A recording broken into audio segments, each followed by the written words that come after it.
আমি কথা দিচ্ছি আমার নিজের বাচ্চার থেকে ওই সন্তানকে ভালোবাসবো। হযরত আব্দুল মুত্তালিব চোখ চাইয়া দেখেন হালিমা তো সাদিয়ার জীর্ণ শীর্ণ, গায়ের চামড়া ঢিলা, রোগাকৃষ্ট, অসুস্থ, আবার 3 দিন রান করে এসেছেন। একে তো জ্বর, তার উপরে এত হেঁটে হেঁটে আসা, কত দুর্বল হয়ে গেছে। আব্দুল মুত্তালিব চোখ বন্ধ করে দিয়েছেন, চোখ খুলছেন না। আহারে, আমার দাদু ভাইয়ের জন্য আমি কত সংবাদ শুনেছি, আমার দাদু ভাইয়ের জন্য আমি কত আসমানি সংবাদ শুনেছি। আমার দাদু ভাইয়ের জন্মতেই খানে কাবা পর্যন্ত ঝুঁকে গেছি। আমার ওই দাদু ভাইকে এমন একজন মহিলার কাছে লালন পালন করতে দেব, এটা কখনো সম্ভবপর হয়ে ওঠে না। না দেওয়ার ভান করে চোখ বন্ধ করে বসে গেছে। আব্দুল মুত্তালিব চোখ বন্ধ করে নিয়েছেন। এইদিকে হালিমাতু সাদিয়া রাদিয়াল্লাহু তাআলা না বলেন, বাবুজি ফিরাবেন না বাবু, অতি কষ্ট করে এসেছি আমি, একবার যদি আমাকে লালন পালন করতে দেন, আমি আমার জীবনের থেকে বেশি তারে মোহাব্বত করে লালন পালন করব।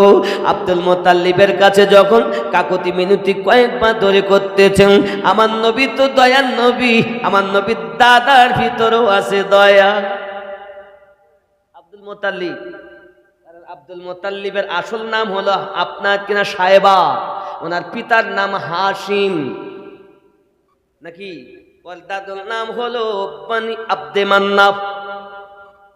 যদি বলুন সুবহানাল্লাহ।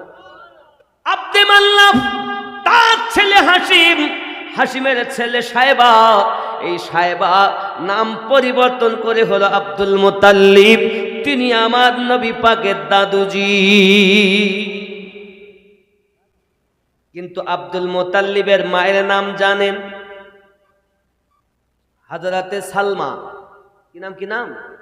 আব্বার নাম হলো হাশিম, দাদুর নাম হলো আব্দে মান্নাফ। কথা বুঝতে পারছেন নাকি? বংশ, এগুলো বংশ, এগুলো মুখস্থ রাখা দরকার। 4 পিঁড়ি কিন্তু আপনাকে আমাকে জিজ্ঞাসা করা হবে, এগুলো মুখস্থ করা দরকার, অবশ্যই লাগবে। এটা 130টি ফরজের মধ্যে এটাও একটা।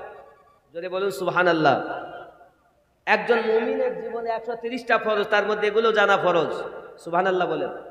আব্দে মান্নাফ, বনি হাশিম নাকি, হাশিম থেকে আব্দুল মুত্তালিব, আব্দুল মুত্তালিব থেকে আব্দুল্লাহ, আব্দুল্লাহ থেকে মুহাম্মাদুর রাসূলুল্লাহ। এটা লাগবেই আপনাকে আমাকে, এগুলো মুখস্থ রাখবেন। ঠিক তো? মুখস্থ রাখবেন এগুলো।